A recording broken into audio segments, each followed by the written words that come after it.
आपका astro vectors YouTube channel में स्वागत है।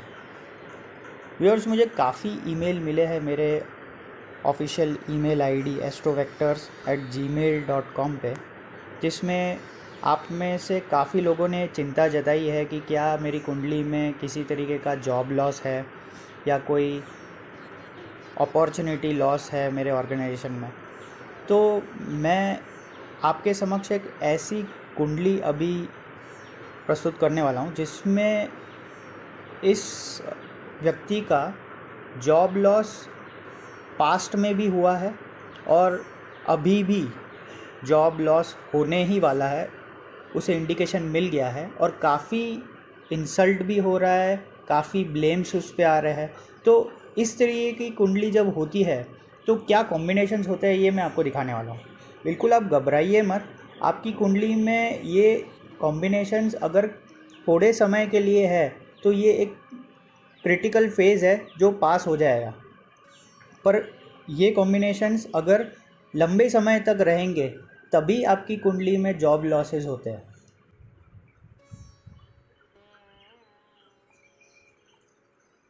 आपको राशि चार्ट फ़िलहाल केपी एस्ट्रोलॉजी में यूज़ नहीं करना है। राशि चार्ट का उपयोग मैं कंपोजिट एस्ट्रोलॉजी में कैसे करना है, जिसमें वैदिक एस्ट्रोलॉजी केपी एस्ट्रोलॉजी को मिला करके हम किसी तरीके का प्रेडिक्शन देते हैं जो काफ़ी एक्यूरेट प्रेडिक्शन होता है, उसमें इस्तेमाल करना है। एज ऑफ नाउ आप ये राशि चार्ट को भूल जाइए। तो आप जो है वो आपको सीधा नक्षत्र नाड़ी टैब में जाना है और जैसे कि मैंने बताया था जो हमारे कॉम्बिनेशंस है 5, 8, 12 डाउन्स के कॉम्बिनेशन है और 2, 6, 10, 11 अप्स के कॉम्बिनेशन है। अभी ये कॉम्बिनेशन आपको प्लेनेट, नक्षत्र और सबलॉर्ड लेवल पे ढूंढने हैं, इनका ग्रुप बनाना है और जहाँ पे भी इनका ग्रुप दिखाई दे उसके हिसाब से वो प्लेनेट को इस पर्टिकुलर इवेंट जो कि जॉब है उसके लिए अच्छा है या बुरा है ये सिग्निफाई करना है। तो हम फर्स्ट बॉक्स से शुरू करते हैं, सन से शुरू करते हैं। अगर सन में देखें तो सब लॉर्ड लेवल पे 5 है, अकेला 5 इतना बुरा नहीं होता और नक्षत्र लेवल पे 10 है, तो ये एक तरीके से न्यूट्रल प्लेनेट कह सकते हैं।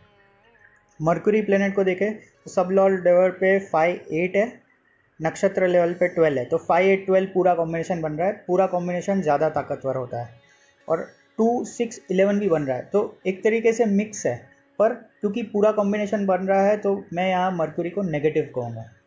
वैसे ही सैटर्न देखें तो सैटर्न में भी 2, 6, 11 है नक्षत्र और प्लेनेट लेवल पे, पर सब लॉर्ड में 5, 8 है, नक्षत्र में 5, 8 है और प्लेनेट में 12 है, तो 5, 8, 12 एक तरीके से पूरा बन रहा है। सैटर्न भी नेगेटिव है। मून जैसे कि सन है वैसा ही है, तो मैं इसे न्यूट्रल कहूँगा, हल्का सा पॉजिटिव कह सकते हैं क्योंकि 10 जो है वो आपके सब लॉर्ड में है, पर फिर भी मैं इसे न्यूट्रल कहूँगा। अगर जुपिटर देखें तो जुपिटर में सब लॉर्ड में 5 है, नक्षत्र में 5, 8 है और इसी तरीके से अगर नक्षत्र में देखें तो 2, 6 है और प्लेनेट में 10 है, तो मैं जुपिटर को मिक्स कहूँगा यहाँ पे।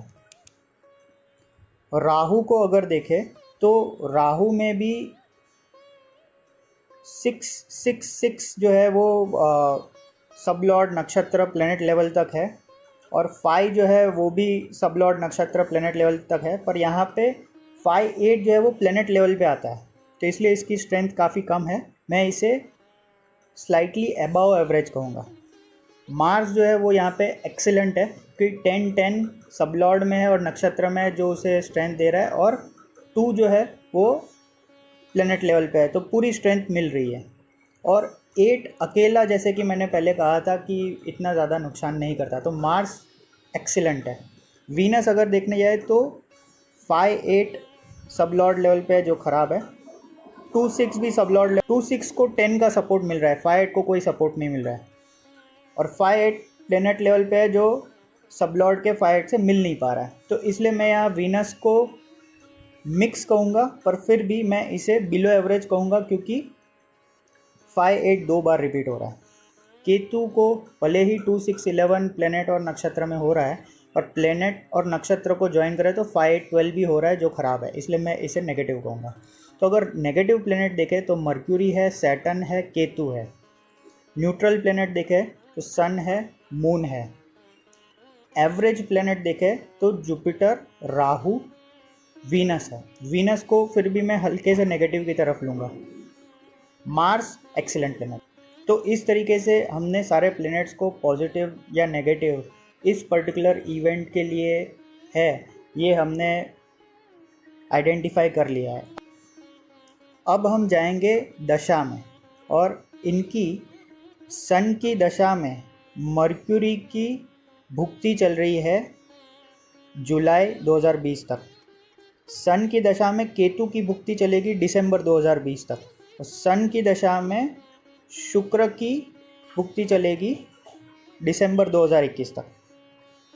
तो अगर हम ध्यान से याद करें तो मैंने कहा था मर्क्यूरी नेगेटिव है, केतु नेगेटिव है, और वीनस भी हल्का सा नेगेटिव ही है, और सन मैंने कहा था न्यूट्रल है। अब सन क्योंकि न्यूट्रल है, इसलिए जो भुक्ति अगर अच्छी होगी तो अच्छा रिजल्ट देगा, अगर बुरी होगी तो बुरा रिजल्ट देगा। तो यहाँ पे भुक्ति बुरी है तो बुरा रिजल्ट देगा।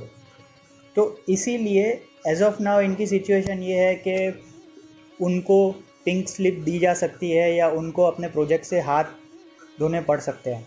तो इसीलिए सन मर्क्यूरी का जो पीरियड है वो काफ़ी क्रिटिकल है।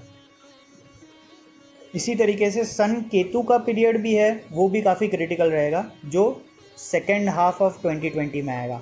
और पूरा साल 2021 वो भी उनके लिए काफ़ी क्रिटिकल रहेगा, क्योंकि सन वीनस में वीनस भी इतना पॉजिटिव नहीं है। तो अगर यही पीरियड है, मतलब कि मई से लेकर दिसंबर 2020, जिनमें ये प्रोबेबिलिटी है कि उनको किसी तरीके की पिंक स्लिप मिल सकती है, तो अगर क्वेरी पूछेंगे कि क्या मुझे पिंक स्लिप मिलेगी, क्या मैं मेरे प्रोजेक्ट से हाथ धो बैठूँगा, या किसी तरीके का जॉब लॉस होगा मेरा, तो मेरा आंसर उनके लिए होगा जी हाँ, आपका जॉब लॉस हो सकता है। और ये सिचुएशन जो है आपकी 2021 तक रहेगी। उसके बाद सन की दशा ख़त्म होकर मून की दशा आएगी। मून की दशा जो है वो न्यूट्रल दशा है। तो मून जो भुक्ति जो है वो मून की आएगी पहली, उसके बाद भुक्ति आएगी मून मार्स की जो अच्छी है, मून राहु जो एवरेज है, मून जुपिटर जो एवरेज है। तो मैं ये कह सकता हूँ 2021 के बाद 2022 आपके लिए अच्छा रहेगा।